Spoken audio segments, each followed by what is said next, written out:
Okay. So ఎవరెవరు వచ్చారు? మిత్రులంతా చాలా మంది వచ్చారా? వచ్చారు. Okay, good. కొంచెం ఫేస్ లైన్ చూస్తే రాకపోతే భయం అవుతుంది కనపడకపోతే. వాయిస్ వినిపిస్తుందా అండి? Is it clear? సార్ వినిపిస్తుంది. స్టార్ట్ చేయండి సార్. చేద్దామా? చేయండి sir. Thank you very much.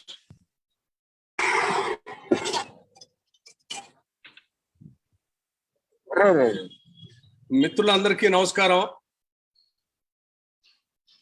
అంటే ఈ కోవిడ్ కరోనా టైంలో ఎక్కువ మంది చూస్తే సంతోషించే వాళ్ళు తక్కువ మంది ఉన్నారు. ఇంకా కొద్దిమంది రాలేదు. రానటువంటి వాళ్ళకి కూడా అందరికీ నమస్కారం. అందరు బాగుండాలని కోరుకుంటూ, ముఖ్యంగా ఈరోజు రాష్ట్ర ప్రభుత్వం కేబినెట్ సమావేశం 2 గంటలు పెడుతుందని మనం వార్తా కథనాల్లో చూస్తా ఉన్నాం. రాష్ట్రం అంతా కూడా కరోనా కోవిడ్తో అతలాకుతలం అవుతూ ఉంటే గత కొన్ని రోజులుగా, అంటే కొన్ని నెలలుగా ఏమాత్రం పట్టించుకోకుండా గాలి కొదిలేసిన ప్రభుత్వం సరే అర్ధాంతరంగా ఆరోగ్య శాఖ మంత్రిని తప్పించారు. తీసుకోవాల్సిన చర్యలు తీసుకోలేదు.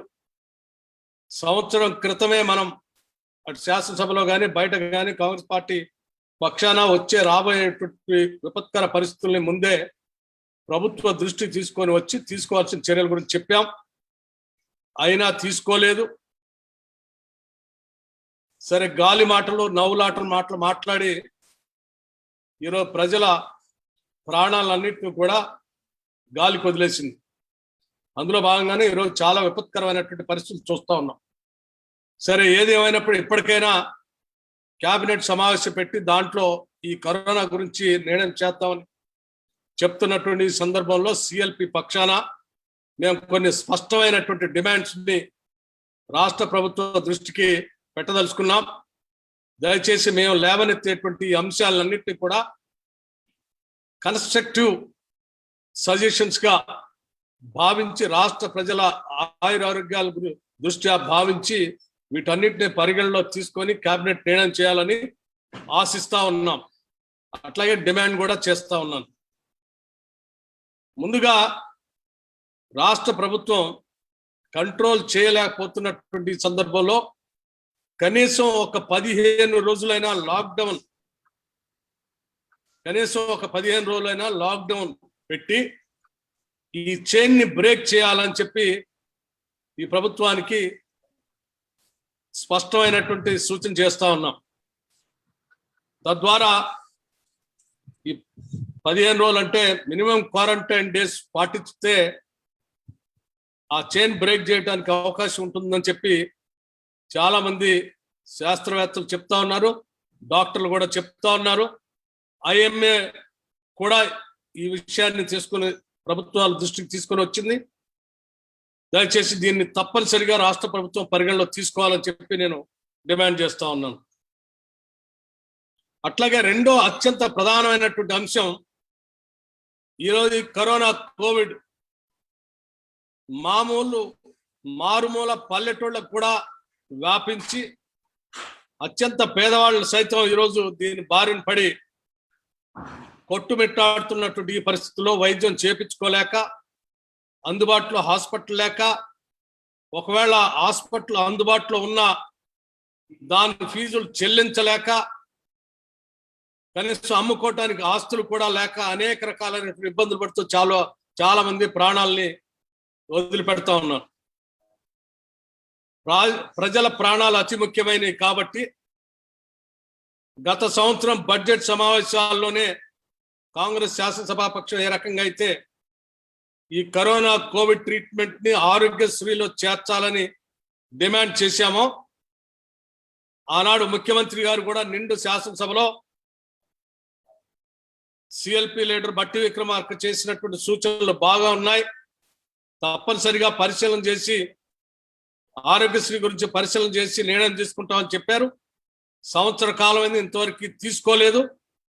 కనీసం ఇప్పుడైనా ఈ కేబినెట్ లో నిర్ణయం చేసి కరోనా కోవిడ్ ట్రీట్మెంట్ ని ఆరోగ్యశ్రీలో చేర్చాలని చెప్పి గట్టిగా డిమాండ్ చేస్తా ఉన్నాం.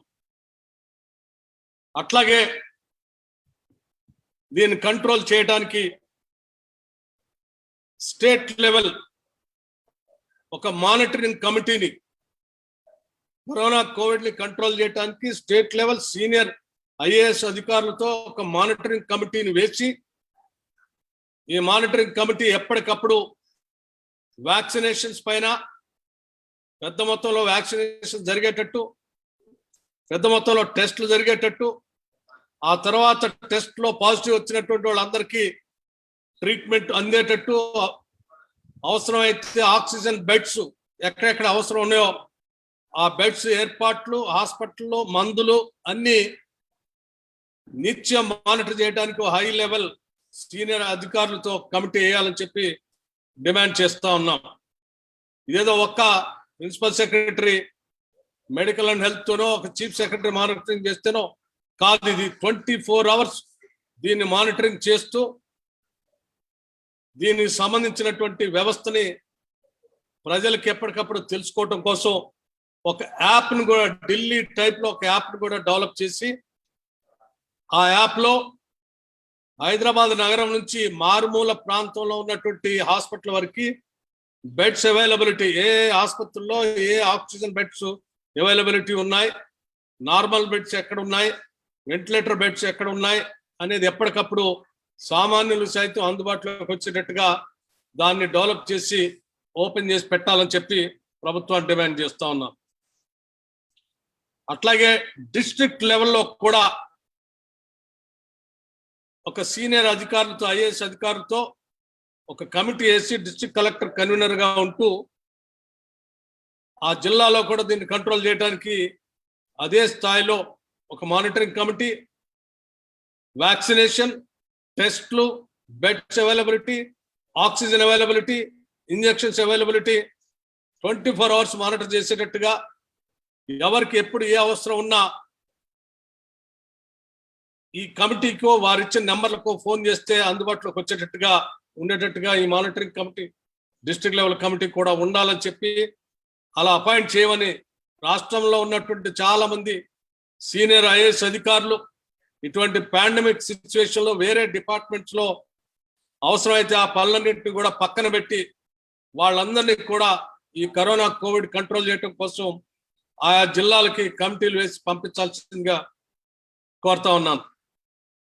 అట్లాగే ప్రతి కాన్స్టిట్యున్సీ హెడ్ క్వార్టర్లో, అసెంబ్లీ శాసనసభ నియోజకవర్గ హెడ్ క్వార్టర్లో ఐసోలేషన్ సెంటర్స్ ని, క్వారంటైన్ సెంటర్స్ ని ఏర్పాటు చేయాలని చెప్పి గతంలో కూడా చెప్పాం అసెంబ్లీలో, ఇప్పుడు కూడా చెప్తా ఉన్నాం. దాన్ని కూడా సీరియస్ తీసుకొని ఆయా అసెంబ్లీ హెడ్ క్వార్టర్స్ లో రెసిడెన్షియల్ స్కూల్స్ కానీ, కళాశాలలు కానీ మిగతా అన్ని కూడా ఖాళీలే ఉన్నాయి, వాటన్నిటిని తీసుకొని ఒక ఐసోలేషన్ సెంటర్ ని, మినిమం 1 ఐసోలేషన్ సెంటర్ ని ప్రతి శాసనసభ నియోజకవర్గానికి ఏర్పాటు చేయాలి.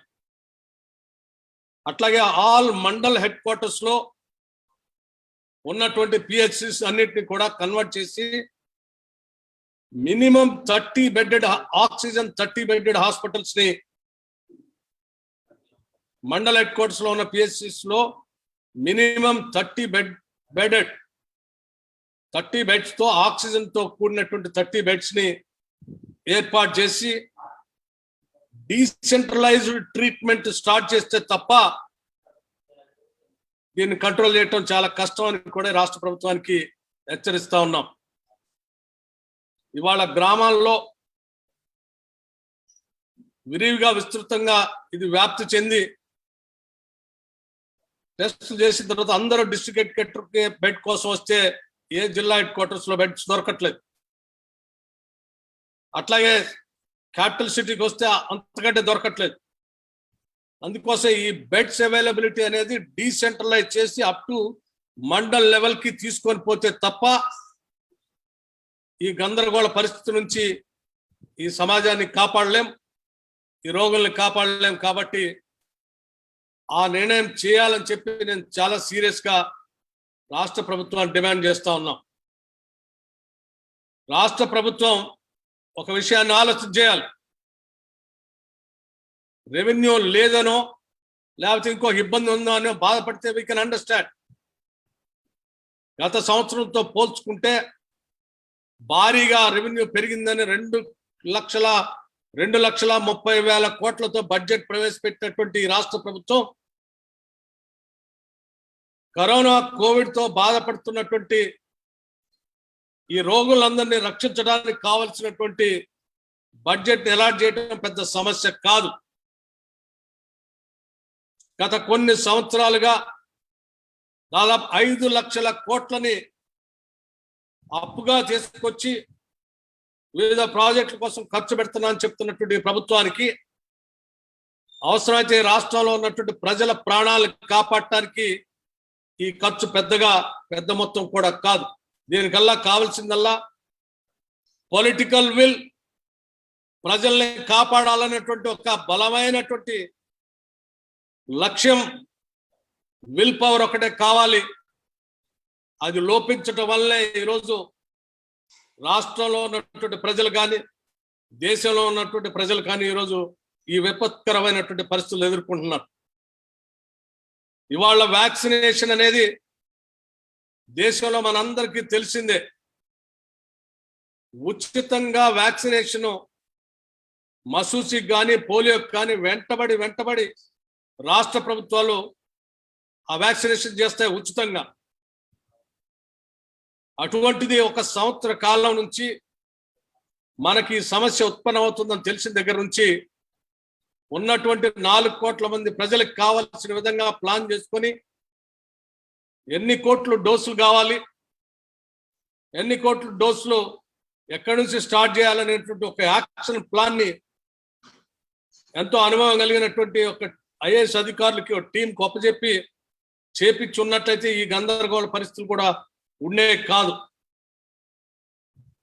ప్రభుత్వం కేంద్ర ప్రభుత్వాన్ని డిమాండ్ చేయాల్సిన అవసరం కూడా ఉందని నేను భావిస్తా ఉన్నాను. వాళ్ళకేమో వ్యాక్సినేషన్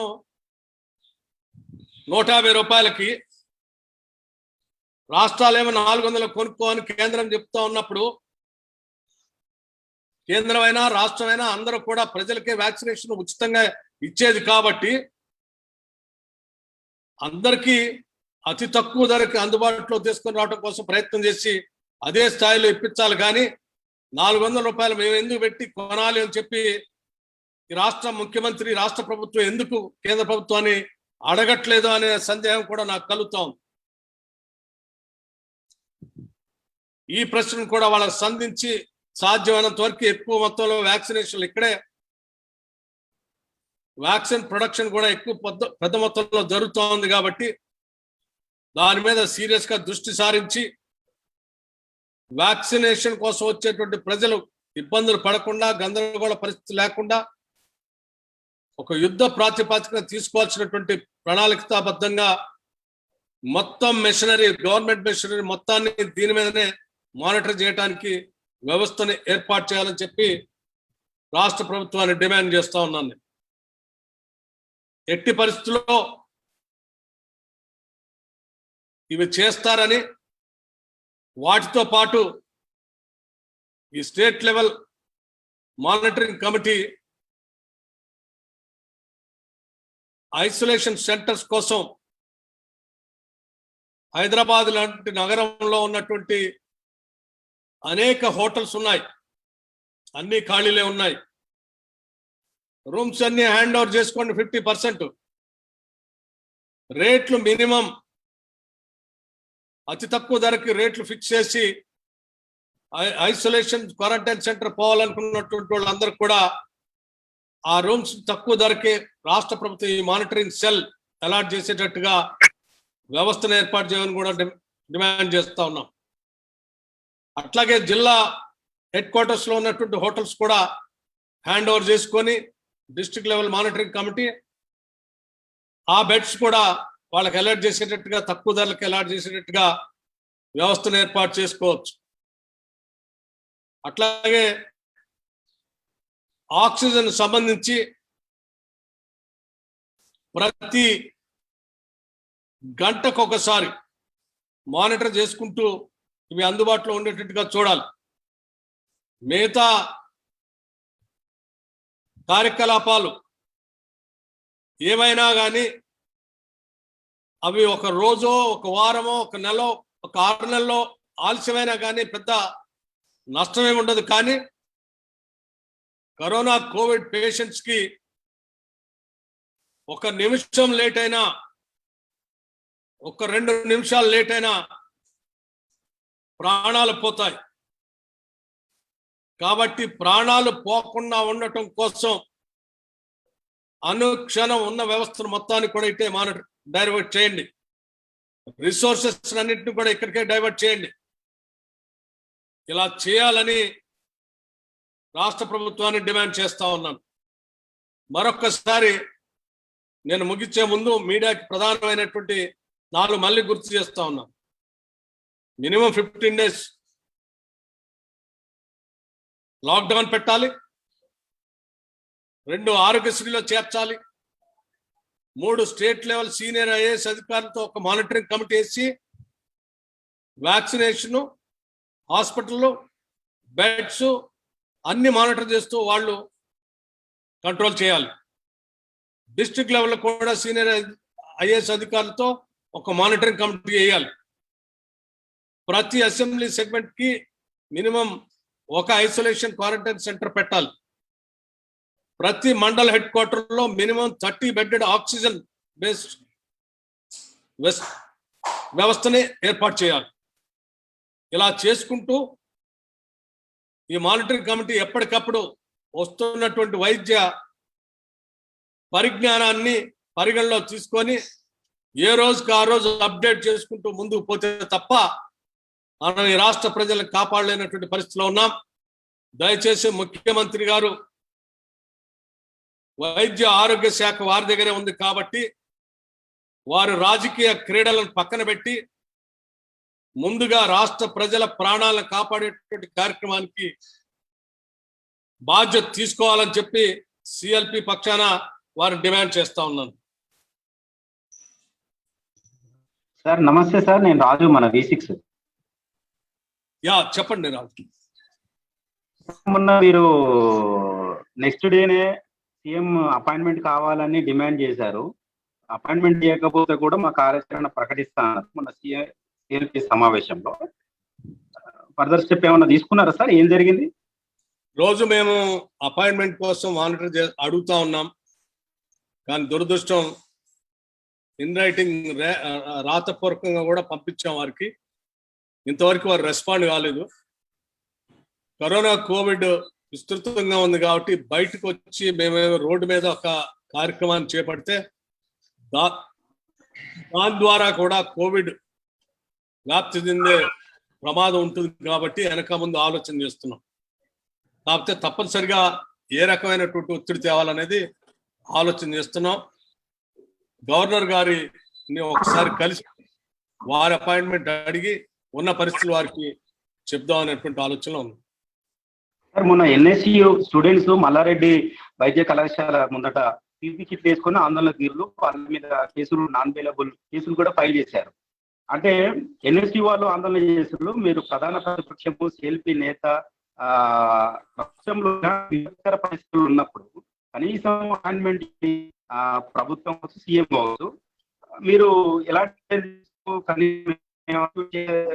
పరిస్థితి. కానీ ఒక చిన్న దేవరాయంజాల భూములకు సంబంధించింది ఎవరో రైతులు, అసలు అనామకమైన వ్యక్తులు డైరెక్ట్ ప్రగతి భవన్ పోతే డోర్లు ఓపెన్ అయినాయి.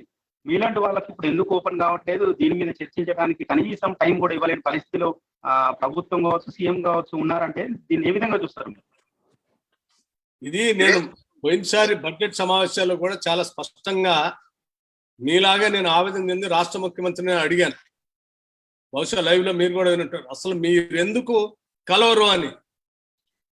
రాష్ట్ర ప్రజలు అనేక రకాలైనటువంటి ఇబ్బందులు పడుతున్నప్పుడు ఆ ఇబ్బందుల్ని ముఖ్యమంత్రి దృష్టి తీసుకురావడం కోసం ప్రయత్నం చేసినప్పుడు మీరు ఎందుకు కలవరు, అసలు మీకున్న సమస్య ఏంటంటే కనీసం ఆ సమస్య మీద మాట్లాడటానికి కూడా ఇష్టపడకుండా ఆ మాటలు కూడా ఏదో అప్రజాస్వామికమైనట్టు, అన్పార్లమెంటరీ అయినట్టు వాటన్నిటిని రికార్డు నుంచి తొలగించాలని డిమాండ్ చేసి తొలగించుకున్నాడు తప్ప సమాధానం చెప్పే రీతిలో ఈ ముఖ్యమంత్రి లేడు. ఆయనకి ప్రజాస్వామ్యం అన్నా ఇతర వ్యక్తులు, నాయకులు ఎవరైనా వచ్చి సలహాలు, సూచనలు చెప్తారన్నా కానీ వినటానికి, చూడటానికి, కలవటానికి కూడా ఇష్టపడలేదు. ఇతను డెఫినెట్ గా ఇతన్ని నేను ఒక నియంతగానే చూస్తాను. సార్ అశోక్ ఈ రాష్ట్ర ప్రజల ఇబ్బందికరమైన పరిస్థితుల్లో దురదృష్టకరం. సార్ గాంధీ భవన్ లో కమాండ్ కంట్రోల్ రూమ్ ఏర్పాటు చేశా అని చెప్పారు. దానికి సంబంధించి ఏమైనా అప్డేట్ ఉందా? అంటే పని చేస్తున్నారా అక్కడి నుంచి? ఏమైనా కమాండ్ కంట్రోల్ రూమ్ కి కాల్స్ వస్తున్నాయా? మీరు ఏమైనా హెల్ప్ చేస్తున్నారా? గాంధీ భవన్ నిత్యం పనిచేస్తూనే ఉన్నది. దాని పిసిసి ప్రెసిడెంట్ గారు కంటిన్యూస్ గా మానిటర్ చేస్తా ఉన్నారు. అక్కడ ఎవరెవరికైతే బాగా సీరియస్ గా ఉండి ఎవరైనా బెడ్స్ కావాలని అడిగినటువంటి వాళ్ళు కూడా సాధ్యమైనంత వరకు వాళ్ళు మానిటర్ చేస్తున్నారు. కొన్ని సందర్భాల్లో ఇంజెక్షన్స్ దొరకకపోతే ఇంజెక్షన్స్ కూడా ప్రయత్నం చేసి ఇప్పించినటువంటి సందర్భాలు ఉన్నాయి.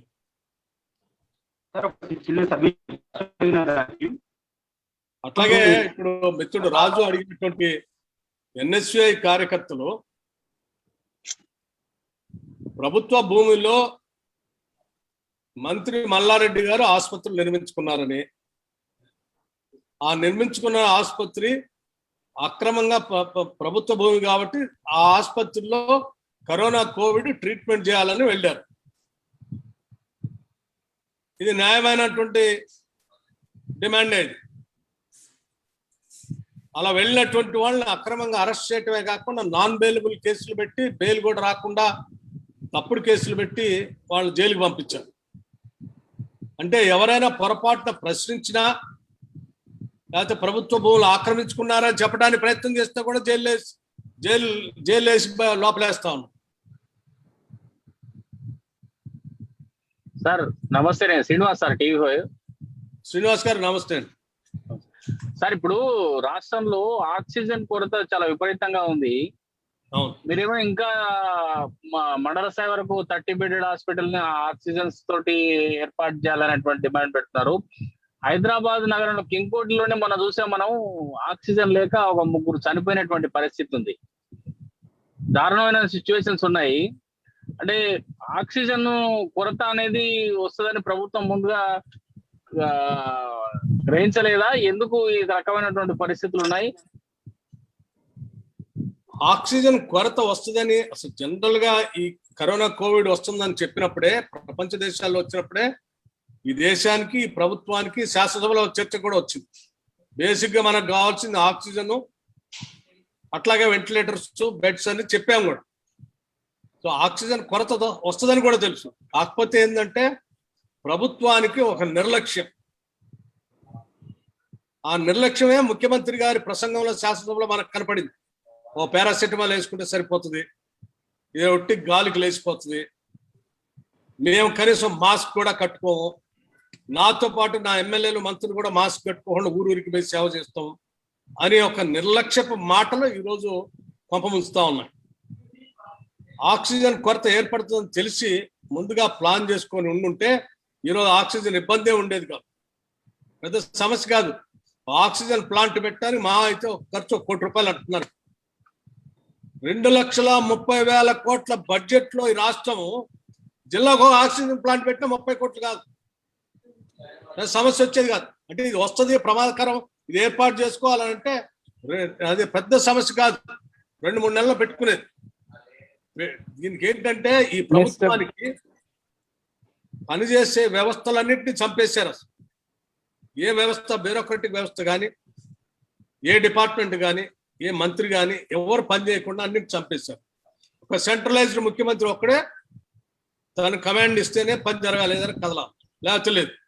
వారికేమో ఈ ఆలోచన రాదు, ఆక్సిజన్ ప్లాంట్ పెట్టాలనే ఆలోచన ఉండదు. వచ్చినా ఏముందిలే, ఒట్టినే లేచిపోతుంది అని చెప్పి ఒక నిర్లక్ష్యం ధోరణి. వీటన్నిటి ఫలితమే ఈరోజు ఈ రాష్ట్రం ఆక్సిజన్ కొరత కూడా ఏర్పడుతుంది. అయినప్పటికీ కూడా నేను ఏంటి ఇప్పటికైనా ఒకటే దగ్గర మొత్తం పేషెంట్లన్నీ హైదరాబాద్కి వచ్చి ఇక్కడే ఆక్సిజన్ కోసం ఏర్పాటు చేసుకొని బెడ్స్ కోసం చూస్తే ఈ ఇబ్బంది ఇలాగే కంటిన్యూ అవుతుంది. ఆక్సిజన్ కొరత ప్లాన్ చేసుకుంటూ మానిటరింగ్ సెల్ ఎప్పటికప్పుడు మిగతా ఎక్కడెక్కడైతే ఆక్సిజన్ దొరుకుతుందో అక్కడ నుంచి ప్లాన్ చేసి తెప్పించుకొని డీసెంట్రలైజ్ చేసి మండల లెవెల్ తీసుకొని పోతేనే ఆ ఫోర్స్ ప్రెజర్ హైదరాబాద్ మీద తగ్గుతుంది.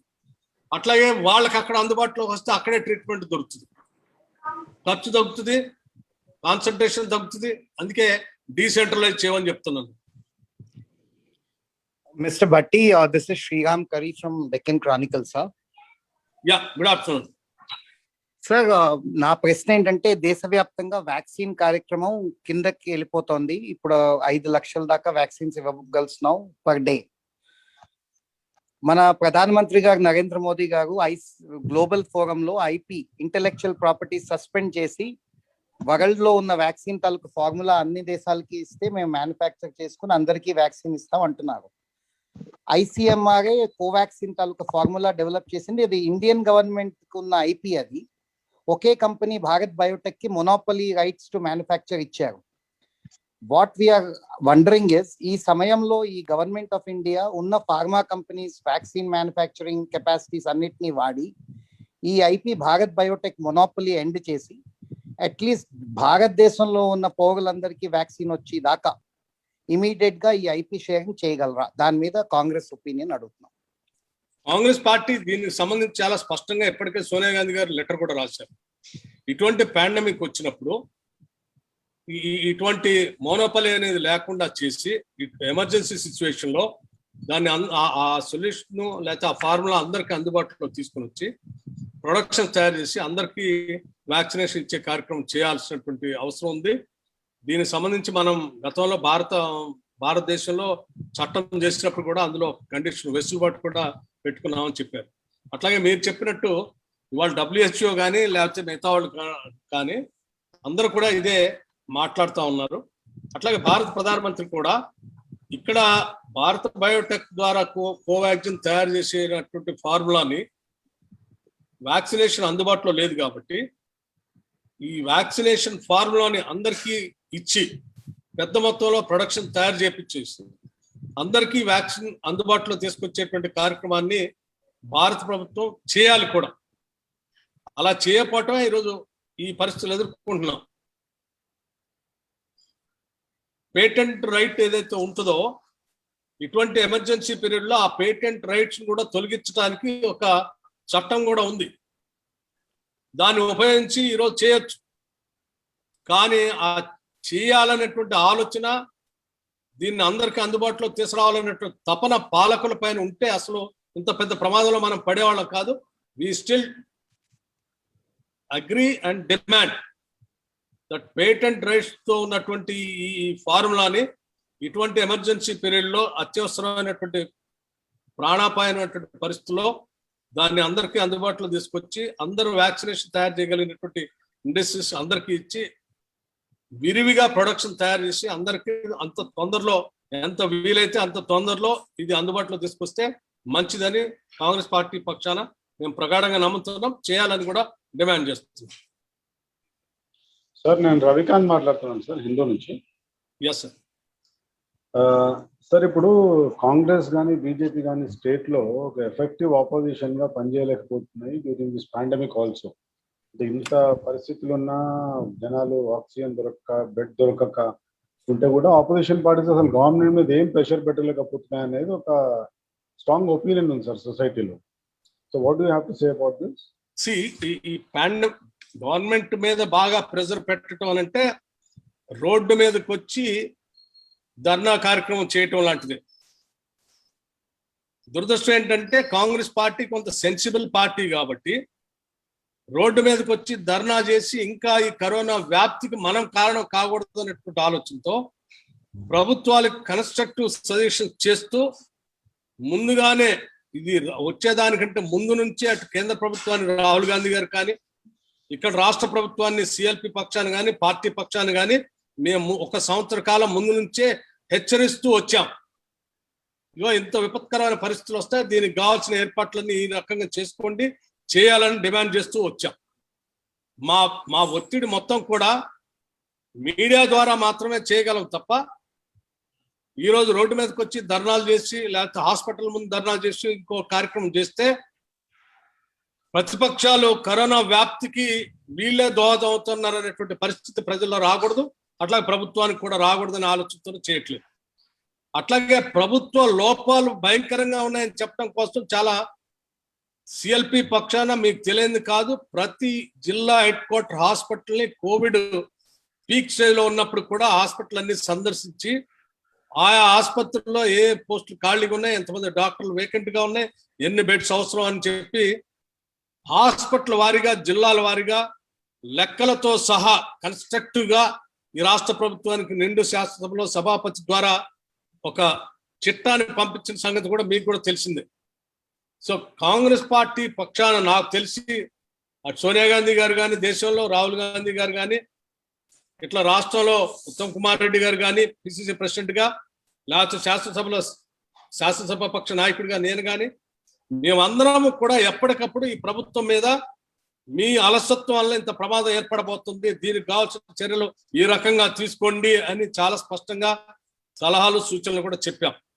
ఇది ప్రభుత్వాల వైఫల్యం, ఇది ప్రతిపక్ష వైఫల్యంగా నేను భావించట్లే. ప్రతిపక్షం చెప్పినటువంటి మాటలను ఏమాత్రం విన్నా కానీ ఈరోజు రాష్ట్ర ప్రజలు ఈ ప్రమాదంలో ఉండేవాళ్ళు కాదు. సార్ వెంకటేశ్వర్లు పైన నుంచి సార్. సార్ ఒకవేళ ఇప్పుడు మీరు చెప్పినవి చేయకపోతే నెక్స్ట్ మీరు ఏం చేస్తారు సార్? ఈ సహజంగా ప్రతిపక్షంగా నేను చేయగలిగేది ఏంటి, మామూలు పరిస్థితుల్లో అయితే రోడ్డు మీదకి వచ్చి ఆ సెక్రటేరియట్ నిర్బంధం అనో, లేకపోతే ప్రగతి భవన్ నిర్బంధం అనో, లేకపోతే ధర్నా కార్యక్రమం అనేది చేయొచ్చు. కానీ ఈ పరిస్థితుల్లో మనం చేయగలిగేది ఏంటంటే పదే పదే ప్రభుత్వ దృష్టికి, మీడియా సంస్థల ద్వారా దృష్టికి తీసుకురావటం, లేకపోతే ఇంకా ఉన్న వ్యవస్థలు, రాజ్యాంగ పరంగా ఉన్న వ్యవస్థలు, గవర్నర్ వ్యవస్థనో, కోర్టులను, లేకపోతే ఈ ఏమంటారు పౌర సమాజాన్ని నిద్రలేపటం చేయగలం. ఇవన్నీ కూడా చేస్తాం. సార్ నమస్తే సార్, నేను రాజు సార్. అసలు వాస్తవంగా కరోనా సెకండ్ వేవ్ ప్రధానంగా విస్తృతంగా చెప్పడానికి నాగార్జున సాగర్ ఉప ఎన్నికలు, తర్వాత మున్సిపల్ ఎన్నికలు ఎక్కడెక్కడ జరిగాయో, వరంగల్ కార్పొరేషన్ కావచ్చు, ఖమ్మం కార్పొరేషన్, మీ జిల్లాకు సంబంధించిన జిల్లాలో మున్సిపల్ ఎన్నికలు జరగముందు కరోనా కేసులు ఎన్ని ఉన్నాయి, ఎన్నికలు జరిగిన తర్వాత కరోనా కేసులు ఎన్ని ఉన్నాయి, పాజిటివ్ కేసులు ఎన్ని అయినాయి, డెత్లు ఎన్ని అయినా ఒకసారి పరిశీలన చేసుకుంటే మనకు అర్థమైపోతుంది సార్. దీని మీద ఏమన్నా మీరు కోర్టును కానీ లేకపోతే గవర్నర్ కానీ ఆధారాలతో సహా కాంగ్రెస్ పార్టీ ఏమన్నా యాక్టివిటీస్ చేసే అవకాశం ఏమైనా ఉందా? మేము పదే పదే మీకు చెప్పాం, మీడియా ద్వారా చెప్పాం, ముఖ్యమంత్రికి చెప్పాం, గవర్నర్ గారి దృష్టి తీసుకొచ్చాం, ఎన్నికల కమిషన్ దృష్టి తీసుకొచ్చాం, చివరికి హైకోర్టు దృష్టి కూడా తీసుకెళ్ళాం. ఈ ఎన్నికల వల్ల బహిరంగ సభలు జరుగుతాయి, ర్యాలీలు జరుగుతాయి, ప్రతి గ్రామంలో ర్యాలీ జరుగుతుంది, హెడ్ క్వార్టర్లో ర్యాలీ జరుగుతుంది, వేల సంఖ్యలో ఒకళ్ళొకళ్ళు కాంటాక్ట్ లోకి వస్తారు. దీనివల్ల భారీగా కరోనా కోవిడ్ విస్తృతి చెందింది. ఇది ఆపాలి, దయచేసి మీరైనా డైరెక్షన్ ఇవ్వండి ఎన్నికల కమిషన్ అంటే హైకోర్టు సమాధానం ఏం చెప్పిందో మీకు తెలియదు కాదు. రాష్ట్ర ప్రభుత్వం వారికి కూడా చెప్పాం, 4 రోజులు స్పెషల్ ఆఫీసర్తో నడిపినంత మాత్రం పెద్ద జరిగే నష్టం ఏం లేదు, 4 రోజులు ఆపండి అని. వారు కూడా పట్టించుకోలేదు. పట్టించుకోకపోగా ఇంకా పెద్ద పెద్ద భారీ ర్యాలీలు చూపించారు. ఇక నాగార్జున సార్ ఎన్నిక సంగతి కూడా మీకు తెలిసిందే. సో ఆ ఎన్నికకి రాష్ట్ర ముఖ్యమంత్రి గారే 2 భారీ సభలు పెట్టి, వారు భారీ సమావేశం పెట్టి, ఆ సభ ద్వారా చివరికి ఆయనకు కూడా కోవిడ్ వచ్చిందని. అంటే బాధ్యత కలిగినటువంటి పాలకులే, బాధ్యత కలిగిన రాజ్యాంగ వ్యవస్థలో ఉన్నటువంటి వ్యవస్థలు కూడా స్పందించకుండా ప్రజా ఆరోగ్యాన్ని గాలికి వదిలేయటం వల్ల ఈ ప్రమాదాలు ఏర్పడుతూ ఉంటాయి. ఈ ప్రమాదాలు ఏర్పడతాయని ప్రతి సందర్భంలో బాధ్యత కలిగిన ప్రతిపక్షంగా, కాంగ్రెస్ పార్టీగా మేము పదే పదే పదే పదే చెప్పుకుంటూ వచ్చాం.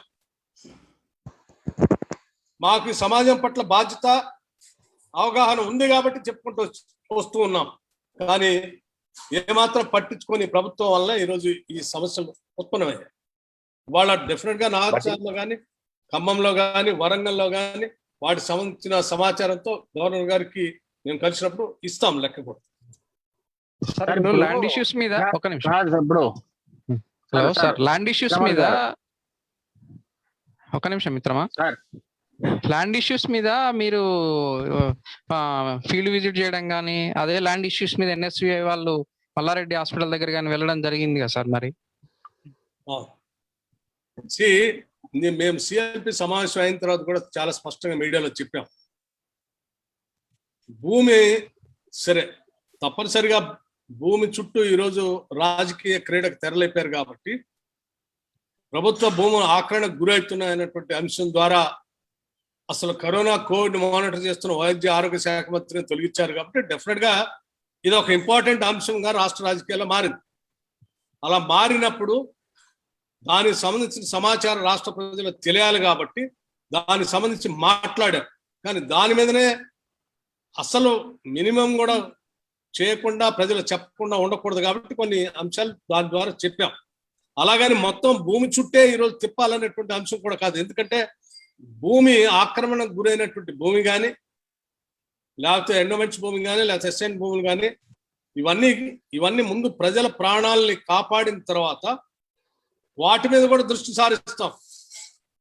మేము ప్రభుత్వాన్ని కూడా ఏం డిమాండ్ చేయదలుచుకున్నానంటే, ఇవాళ భూ ఆక్రమణకి గురైనాయని చెప్తున్నటువంటి మంత్రులు ఆక్రమించుకున్నటువంటి భూములు కానీ, అధికార పార్టీకి సంబంధించిన శాసనసభ్యులు ఆక్రమించుకున్న భూములకు సంబంధించి కానీ, వాటన్నిటినీ కూడా అమ్మకాలు కానీ లేకపోతే లావాదేవీలు ఏవి జరగకుండా దాన్ని ధరణి పోర్టల్లో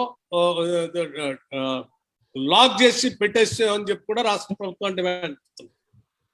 సమస్య ఒక కొలిక్కి వచ్చిన తర్వాత, ఆరోగ్యపరమైనటువంటి సమస్య ఒక కొలిక్కి వచ్చిన తర్వాత అప్పుడు వాటి మీద ఎంక్వైరీ చేసి పూర్తి స్థాయిలో ఈ మల్లారెడ్డి భూములు ఆక్రమించుకున్న భూములు కానీ, లేకపోతే ముత్తిరెడ్డి గారు ఆక్రమించుకున్న భూములు కానీ, లేకపోతే ఖమ్మంలో అజయ్ కుమార్ గారు ఆక్రమించి రెగ్యులర్ చేసుకున్న భూములు కానీ, లేకపోతే శ్రీనివాస్ గౌడ్ గారు ఆక్రమించుకున్నటువంటి భూములు కానీ, ఇత్యాది భూములన్నింటినీ మీరు ధరణిలో ఎటువంటి లావాదేవీలు జరగకుండా లాక్ చేసి ఈ కరోనా కోవిడ్ కొలిక్కి వచ్చిన తర్వాత వాటి మీద పూర్తి స్థాయిలో ఎంక్వైరీ చేసి ఆ భూముల్ని ఎవరైతే నిరుపేద ప్రజలకు సంబంధించిన తిరిగి వాళ్ళకు అప్పచెప్పే కార్యక్రమం చేపట్టాలని కూడా రాష్ట్ర ప్రభుత్వం డిమాండ్ చేస్తున్నాం. భట్టి గారు, హలో హలో భట్టి గారు, నేను నరసింహరావు మాట్లాడుతున్నానండి. హలో నరసింహరావు గారు, బాగున్నారా? బాగున్నాను సార్, మీరు బాగున్నారా? బాగున్నాను.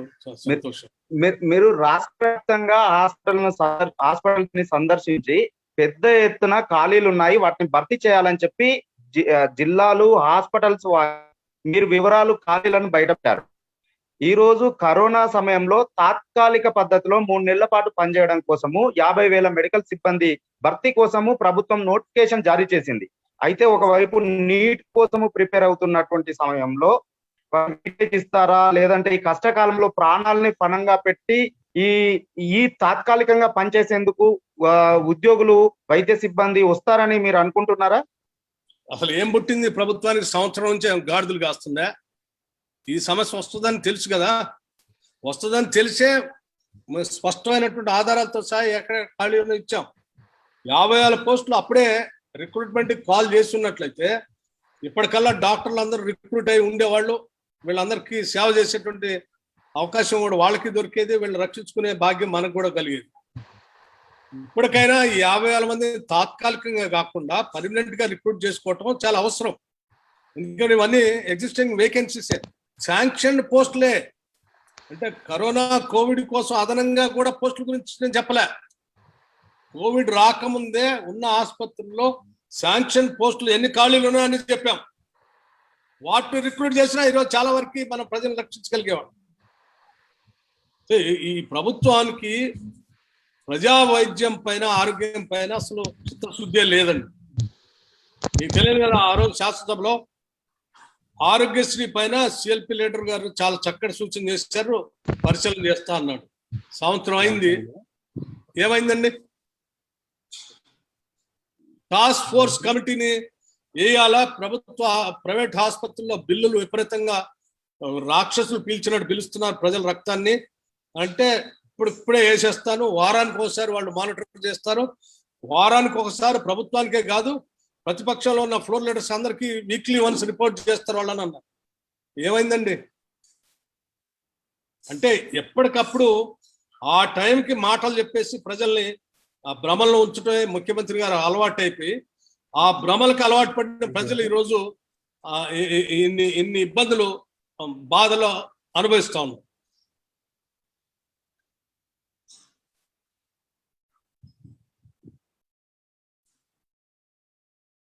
విషయంలో కావచ్చు, దేవరేంజాల భూముల విషయంలో కావచ్చు, ఐఏఎస్ అధికారుల కమిటీని ఆగమేఘాలం చేసినటువంటి ప్రభుత్వం ఇప్పుడు కరోనా విషయంలో మీరు చెప్పినట్టుగా ఐఏఎస్ల కమిటీ వేయాలి, మానిటరింగ్ కోసము మొత్తం రాష్ట్ర వ్యాప్తంగా పేద ప్రజల ప్రాణాలను కాపాడడం కోసం ఎప్పటికప్పుడు ఎక్కడ కూడా ఆక్సిజన్ కొరత కావచ్చు, బెడ్స్ విషయంలో కావచ్చు, వెంటిలేటర్స్ విషయంలో కావచ్చు అని మీరు చెప్తా ఉన్నారు కదా.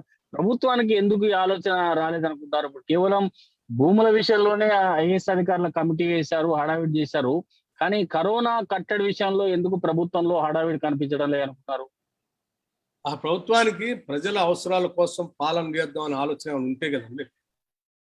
ఎంతసేపటికి ఈ పాలనని వాళ్ళ సొంత అవసరాల కోసం ఎట్లా వాడుకోవాలనే ఆలోచనతోనే ప్రభుత్వం ముందు పోతుంది. కాబట్టి ఇంత పెద్ద భయంకరమైన విపత్తు వస్తుందని సంవత్సరం క్రితం నుంచి తెలిస్తే కూడా ఏం చర్యలు తీసుకోలేదు.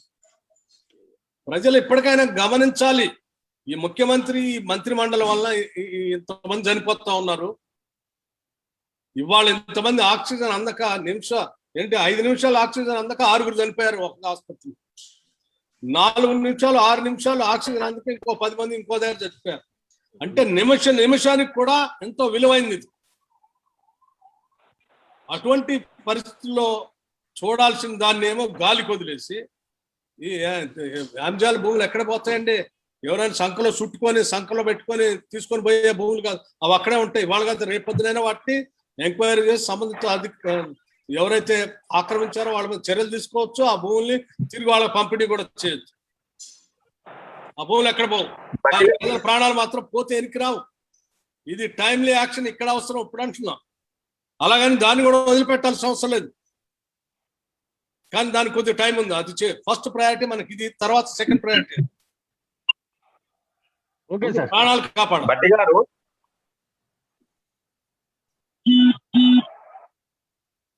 Yes sir. భట్టి గారు, ప్రభుత్వం మీరేమో లాక్డౌన్ విధించాలని చెప్తున్నారు. నేను నర్సింగ్ మాట్లాడుతున్నా. మీరేమో లాక్డౌన్ విధించాలని చెప్తున్నారు. ప్రభుత్వం ఏమో 2 రీజన్స్ చెప్తున్నది. ఒకటి, లాక్డౌన్ వల్ల రాష్ట్ర ఆర్థిక వ్యవస్థ కుప్పకూలుతుంది, లాక్డౌన్ పెట్టిన చోట్ల కూడా ఎలాంటి ప్రయోజనం లేదు అనేటువంటిది ఒక రీజన్ చెప్తుంది. ఇప్పుడు లేటెస్ట్ గా తాజాగా ఏం చెప్తుందంటే, రైతుల అందరి ధాన్యాలు ఇండ్లలోకి వచ్చున్నాయి, ఇప్పుడు అమ్ముకునేటువంటి సమయము. ఈ సమయంలో లాక్డౌన్ పెడితే రైతులకు ధాన్యాన్ని అమ్ముకోవడానికి, ప్రభుత్వం కొనుగోలు చేయడానికి ఇబ్బంది ఏర్పడుతుంది, రైతులు ఇబ్బందులు పడతారనేటువంటి ఒక రీజన్ చెప్తున్నది. దానికి మీరేం చెప్తారు? సార్, ఇది ఏదో కళ్ళబొల్లి మాటలు చెప్పడానికి పనికొస్తుంది తప్ప, లాక్డౌన్ పెట్టడం వల్ల రెవెన్యూ అంత దెబ్బతింటే, గత సంవత్సరం లాక్డౌన్ పెట్టారు, రెవెన్యూ పెరగకపోతే గత సంవత్సరం కంటే ఈ సంవత్సరం 2,30,000 కోట్ల బడ్జెట్ ఎట్లా ప్రవేశపెట్టారు? అంటే రెవెన్యూ పెరుగుతుంది అన్నట్టే కదా. మీకు లాక్డౌన్ పెట్టినా 15 రోజుల్లో వచ్చే నష్టమే లేదు, తర్వాత మళ్ళీ వస్తాయనే కదా. అట్లాగే పోయినసారి లాక్డౌన్ పెట్టినప్పుడు కూడా ఈ వడ్లు అమ్ముకునేటువంటి కార్యక్రమం జరిగింది. అప్పుడు కూడా స్పెషల్గా ఈ కళ్ళాల్లో ఒడ్లు కాటాయటానికి, ట్రాన్స్పోర్ట్ చేయడానికి లారీలకు పర్మిషన్ ఇచ్చాం. ఇప్పుడు కూడా చేసుకోవచ్చు. అత్యవసర సరుకులు, అత్యవసర సర్వీసుల వరకు ఎగ్జామ్షన్ ఇస్తూ మిగతా చేసుకోవచ్చు. అదే పెద్ద సమస్య కాదు. దాన్నే ఏంటి ఎగ్జాంపుల్ గా చూపించి మొత్తం అసలు లాక్డౌన్ అవసరం లేదంటే అది కరెక్ట్ కాదు. పోయినసారి చేసాం కదండి, అప్పుడు కూడా ధాన్యాన్ని అమ్ముకున్నారుగా. సార్, ఇవాళ కేబినెట్ సమావేశము పూర్తిగా లాక్డౌన్ మీద డిసైడ్ చేసే సమావేశం సార్. అదే CM KCR last time press meet పెట్టి, మేము ఆషామాషిగా లాక్డౌన్కి వెళ్ళాము, లాక్డౌన్ అవసరమే లేదు అని చెప్పిన సీఎంఏ ఈరోజు లాక్డౌన్ మీద నిర్ణయం తీసుకోబోతున్నట్లు ఒక వార్తలు వస్తున్నాయి. మరోవైపు రాష్ట్రంలో పల్లెలు, గ్రామాలు కావచ్చు, లేకపోతే కొన్ని డివిజన్లు కావచ్చు, స్వచ్ఛందంగా లాక్డౌన్ విధించుకుంటున్నాయి. వాళ్ళే పోలీస్ స్టేషన్ పోతున్నారు, ఒక లెటర్ ఇస్తున్నారు, మాకు లాక్డౌన్ కావాలి, మేము లాక్డౌన్ విధించుకుంటున్నాం. అంటే రాష్ట్ర ప్రజలు ఒకటి కోరుకుంటున్నారు, సీఎం పాలన ఒకలాగా కనబడుతుంది అనేది మీకు ఏమైనా కనబడుతుందా సార్? చాలా స్పష్టంగా ఉంది కదండి. చాలా చోట్ల మార్కెట్లు బంద్ చేసుకున్నారు కదా స్వచ్ఛందంగా. చాలా గ్రామాల్లో చేసుకుంటున్నారు, కావాలని అడుగుతున్నారు కదా. ఇది ప్రజలంతా ఒకటి కోరుతా ఉన్నారు, ముఖ్యమంత్రి గారు ఇంకొకటి చేస్తా ఉన్నారు. సో మేము అందుకే చెప్తా ఉన్నాము, లాక్డౌన్ మినిమం 15 days కనీసం, అంటే మినిమం 14 days క్వారంటైన్ టైం ఏదైతే ఉందో అలా చేయడం వల్ల ఒక చైన్ బ్రేక్ చేయొచ్చు. ముందు కనీసం ఒక చైన్ బ్రేక్ చేసి ఈ లోపల మీకు కావాల్సిన, అందుకే అసలు వీటన్నిటిని చేయటానికి ఈ వ్యవస్థలన్నింటిని ఏర్పాటు చేసుకోవాలి ముందు. ఎందుకంటే మీరు వాటన్నిటిని చంపేశారు. ఈ బ్యూరోక్రటిక్ వ్యవస్థ మొత్తాన్ని చంపేశారు. ఏ డిపార్ట్మెంట్ లో ఏ ప్రిన్సిపల్ సెక్రటరీని ఆ శాఖ సంబంధించిన అధికారులు ఎవరిని పనిచేయట్లేదు. ఇప్పుడు మీరు కనీసం 4-5 సంవత్సరాలు అవుతుంది అవన్నీ డెడ్ అయ్యి. మళ్ళీ వాటన్నిటిని మీరు రివైవ్ చేయాలి.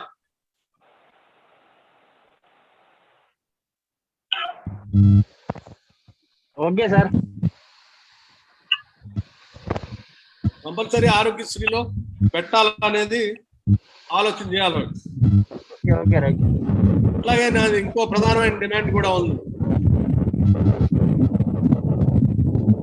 ఈ కరోనా కోవిడ్ పాండమిక్ సిచ్యువేషన్ లో వాస్తవాల్ని ప్రజలకు కానీ లేకపోతే ప్రభుత్వాలకు కానీ లేకపోతే అత్యవసర సర్వీసులు చేసేటువంటి వాళ్ళకి కానీ సమాచారాన్ని అందించేటువంటి జర్నలిస్టులు ఎవరైతే ఉన్నారో వాళ్ళు కూడా ఫ్రంట్ లైన్ వారియర్స్ గా గుర్తించి ఇమ్మీడియట్ గా వాళ్ళకు కూడా వ్యాక్సినేషన్ చేయాలి, ప్రయారిటైజ్ చేయాలి వాళ్ళు. లేకపోతే అసలు ఆ వ్యవస్థ కూడా కుంటుపడిపోయింది అనుకోండి, ఇంకా అసలు ఏముండదు, మొత్తం క్యాష్ గందరగోళ పరిస్థితి ఉంటుంది. ఇప్పటికే చాలా మంది జర్నలిస్టులు కరోనా బారిన పడి చాలా ఇబ్బందులు పడతా ఉన్నారు. కొద్దిమంది మిత్రులు వాళ్ళ నుంచి దూరం కూడా అయ్యారు. మరి పిసిసి ఎంపిక మీద ఏమన్నా సమాచారం ఉందా సార్? ఏమన్నా పిసిసి ఎంపిక ఎవరు అడిగేది? సార్ నేను రాజు సార్. రాజు, కరోనా కోవిడ్ మాట్లాడదాం. ప్రజలు ప్రాణాలు సమస్యలు ఇది అత్యవసరమైనది. నమస్కారం సార్. స్టూడియో 18 నుంచి అండి. పశ్యంతి నా పేరు. Studio 18 sir. ఓకే సార్, అది ఇప్పుడు మెడికల్ మాఫియా మీద అంటే మనకి ఇంజెక్షన్స్ కానీ రెమ్డెసివిర్ కానీ దొరక్క ప్రజలు చాలా ఇబ్బంది పడుతున్నారు. అంటే ఆ మెడికల్ మాఫియా గురించి మీరేమన్నా చెప్పదలుచుకున్నారా? నేను అదే చెప్పాను కదమ్మా, ఒక సీనియర్ ఐఏఎస్ ఆఫీసర్ తో మానిటరింగ్ కమిటీని ఏర్పాటు చేస్తే వీటన్నిటిని 24/7 మానిటర్ చేసేటువంటి సీనియర్ అధికారుల బృందం స్టేట్ లెవెల్లో ఉండాలి. అట్లాగే ప్రైవేట్ హాస్పిటల్ మానిటర్ చేసే టాస్క్ ఫోర్స్ ఉండాలి. డిస్ట్రిక్ట్ లెవెల్లో కూడా సీనియర్ ఐఏఎస్ అధికారులు మానిటరింగ్ కమిటీ ఉండాలి. ఈ 24/7 వాళ్ళు మానిటర్ చేస్తా ఉంటే ఇవన్నీ కంట్రోల్లోకి వస్తాయి. అంటే ఈ కమిటీ లేకపోవటం వల్లే గందరగోళ క్యాష్ సిచ్యువేషన్. ప్రిన్సిపల్ సెక్రటరీ ఏం చేస్తుండో డైరెక్టర్ ఆఫ్ మెడికల్ తెలియదు, డైరెక్టర్ ఆఫ్ మెడికల్ ఏం చేస్తుండో కమిషనర్ ఆఫ్ హెల్త్ తెలియదు, వీళ్ళిద్దరు ఏం కావాలనుకుంటున్నారో సెంట్రల్ డ్రగ్ స్టోర్ అతనికి తెలియదు, వీళ్ళు ముగ్గురు కలిసి ఏం చేద్దాం అనుకుంటున్నారో ఏం చేయాలనేది హెల్త్ మినిస్టర్కి తెలియదు, ప్రజలకు ఏం కావాలో వీళ్ళందరికీ ఏమీ తెలియదు. ఇటువంటి గందరగోళ పరిస్థితులు ఉన్నాయి. అందుకే ఈ డ్రగ్ మాఫియా ఉంటుంది, లేకపోతే ఆ మాఫియా ఈ మాఫియా ఎక్కడో అక్కడ ఎవడి పని వాడు చేస్తాం. ఓకే సార్, చాలుగా అన్ని వచ్చినాయి, అన్ని points. Thank you sir. Thank you sir. Thank you boss. So అప్పుడప్పుడు అందరూ జూమ్ లో వచ్చినప్పుడు అందరు కనపడితే అందరు సేఫ్ గా ఉన్నట్టుగా అనిపిస్తుంది. దయచేసి ఎప్పుడైనా జూమ్ మీటింగ్ పెట్టినప్పుడు మీరు కూడా ఉండండి సార్. కేర్ఫుల్ ఉంటాడు. Thank you. కేర్ఫుల్ గా ఉన్నాం కానీ ఫోన్ లో నిమిషానికి కంటిన్యూస్ గా వచ్చే ఫోన్ లో బెడ్లు కావాలా, ఇంజక్షన్ కావాలా, వ్యాక్సిన్ కావాలి, ఆక్సిజన్ లేదు, అందట్లేదు, చనిపోతా ఉన్నాడు అని చెప్తా ఉంటే చాలా టెన్షన్ అవుతాం. సార్ మొన్న లాస్ట్ టైం ప్రెస్ మీట్ పెట్టినప్పుడు ఒక వర్డ్ అన్నారు కదా, అంటే ఈ స్థాయి వాళ్ళే ఒక వ్యాక్సిన్ కోసం కావచ్చు, రెడీమేడ్ వ్యాక్సిన్ కావచ్చు, లేకపోతే ఆక్సిజన్ విషయంలో ఈ స్థాయి వాళ్ళే చాలా ఇబ్బంది పడ్డారంటే సామాన్య ప్రాణాలు పోతున్నాయి సార్ వాస్తవంగా. చాలా చాలా మంది మా వరంగల్ 42వ డివిజన్ లో 50 నుంచి 60 మరణాలు అయినాయి. ఒక చిన్న డివిజన్ లో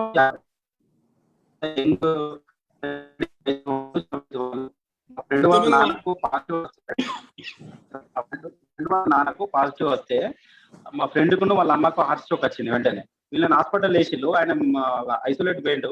వాళ్ళ హాస్పిటల్ లేగానే ఈయన ఐసోలేట్ పోయిన ఆయన ఈయన చనిపోయిండు. ఈ విషయం చెప్తే వాళ్ళు చచ్చిపోతారని వాళ్ళకి చెప్పలేదు. ఇప్పుడు 10 రోజులు అవుతుంది చెప్పలేదు డెడ్ బాడీ. అందుకే ఇవన్నీ నాకు కంటిన్యూస్ గా మాకు రూరల్ ఏరియా నుంచి నేను రిప్రజెంట్ చేస్తున్నాను కాబట్టి నాకు కంటిన్యూస్ గా వస్తున్నటువంటి ఫోన్లతోనే నేను స్పందిస్తా ఉన్నాను. ఇవన్నీ ఫైనల్ గా నేను ఈ ముఖ్యమంత్రిని ఏమంటున్నా అంటే, నువ్వు పొలిటికల్ ఫేస్ నుంచి హ్యూమన్ ఫేస్ తో ఈ కరోనా కోవిడ్ తగ్గేంత వరకైనా ప్రవర్తించాలని అడుగుతా ఉన్నాను.